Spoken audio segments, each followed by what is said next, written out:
Hello everyone, welcome back to our channel. In today's video, I'll show you how to create a new folder using PeaZip on Windows. First, open PeaZip on your computer.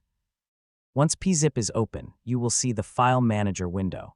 From here, navigate to the location where you want to create your new folder.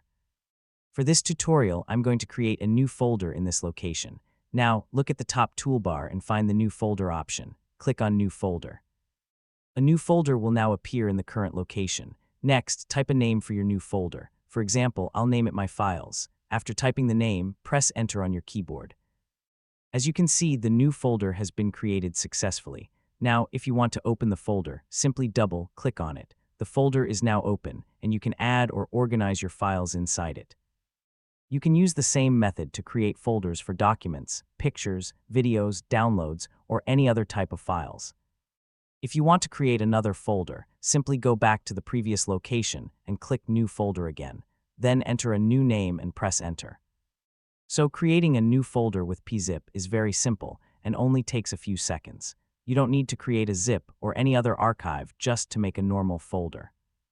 You can use PeaZip's File Manager to easily manage your folders and files in one place.